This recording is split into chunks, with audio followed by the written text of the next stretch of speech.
আসছেন। কালকেরে তোর পরীক্ষা, সব ভালোভাবে পড়ে নিয়েছিস তো বাবা? তোকে কিন্তু এবারে ফার্স্ট হতে হবে।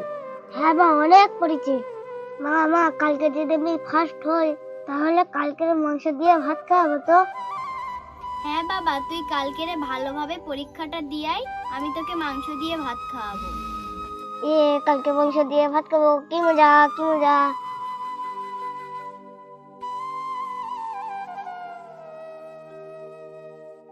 বাবরে, তুই ছোটবেলা থেকে আমার কাছে অনেক কিছু চেয়েছিস, কিন্তু আমি তোর একটাও চাওয়া পূরণ করতে পারিনি।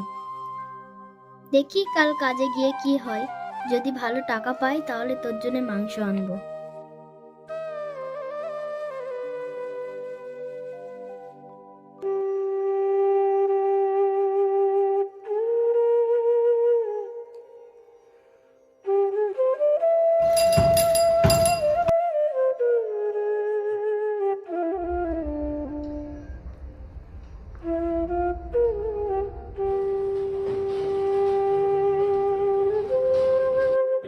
দাদা, 250 গ্রাম মাংস দেন না?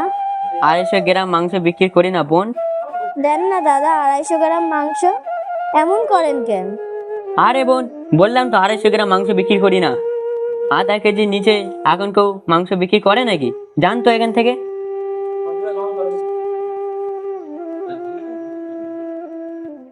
দাদা মাংস কত করে? দাদা একদম 480 টাকা। 480 টাকা? এক কাম করেন ভাই, আমার 4 কেজি। ভাইয়া, ওনারে কর না 250 গ্রাম মাংস দিতে। ভাই আমার 4 কেজি মাংস দেন। ওই মাংসটা আন দেখি।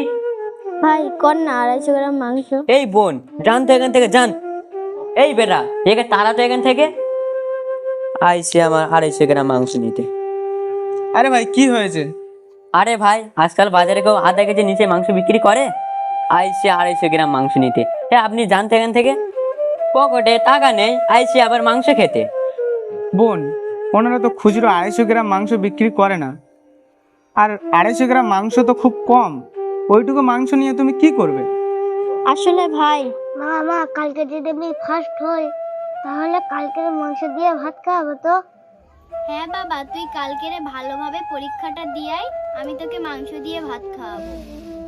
কালকে মাংস দিয়ে ভাত খাবো, কি মজা কি মজা।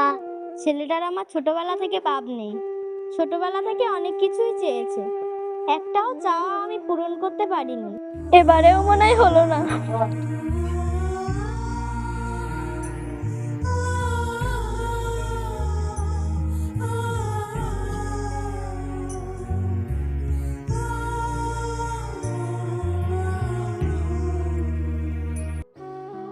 বোন দাঁড়াও। বোন, এই নাও, এই 2 কেজি মাংস আমার জন্য, আর এই 2 কেজি তোমার জন্য। এতগুলা মাংস কেনার মতন তো আমার কাছে টাকা নাই। এই নেন, আপনার মাংস আপনি নিয়ে যান।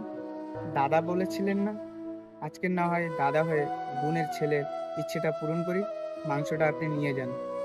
আর এমনিতে আমাদের বাড়িতে 2 কেজি মাংসই হয়ে যায়। এই মাংসটা তোমার ছেলের জন্য নিয়ে যাও, সে স্কুল থেকে এসে খুব খুশি হবে, দেখবে। আল্লাহ আপনারে ভালো করুক, অনেক বড় মনের মানুষ আপনি। এই বোন ভাইয়ের জন্য দোয়া করবে, আল্লাহ যেন ভাইকে ভালো রাখে। যাই তাহলে, ভালো থাকে। এই বোনের মতো আরও অনেক ভাই বোনেরা আছে যাদের মাছ মাংস খাওয়ার শত ইচ্ছা থাকলেও তারা খেতে পারে না, শুধুমাত্র টাকার অভাবে। আচ্ছা বন্ধুরা, আমরাও তো পারি নিজেদের ভাগের কিছুটা অংশ নিয়ে আশপাশের গরিবদের সাহায্য করতে। আমরা যদি তাদেরকে একটু করে সাহায্য করি তো তারাও তাদের ইচ্ছের খাবারগুলো খেতে পারে। যে খাবার আমরা নষ্ট করি সেই খাবার গরিবরা খাওয়ার জন্য পাগলের মতন রাস্তায় রাস্তায় ঘোরে। আমরা যে খাবারগুলো ফেলে দিই, ওই খাবারগুলো যদি আমরা গরিবদেরকে দিয়ে দিই তাতে আমাদের কি ক্ষতি হবে? তো বন্ধুরা, সবাইকে আমার একটা জিনিস বলার আছে, যে আশেপাশে গরিবদেরকে সাহায্য করুন, যারা অসহায় তাদেরকে সাহায্য করুন। হ্যালো বন্ধুরা, কেমন আছেন? আশা করি সবাই ভালো আছেন। আর এই ভিডিওটা যদি ভালো লেগে থাকে লাইক কমেন্ট অ্যান্ড শেয়ার করে যাবে, আর চ্যানেলে নতুন হলে চ্যানেলটা সাবস্ক্রাইব করে যাবে। আর ভিডিওগুলো একটু সবাই শেয়ার করো, চ্যানেলটা অনেক ডাউনে চলে গেছে। তোমরা ভিডিও শেয়ার করলে তারপরে আমাদের চ্যানেল উপরে উঠবে। তো তোমরা একটু সাপোর্ট করো, আমরা খুব তাড়াতাড়ি ঈদের বড় ভিডিও নিয়ে আসছি। দেখা হচ্ছে নতুন ভিডিওতে। বাই। Yeah.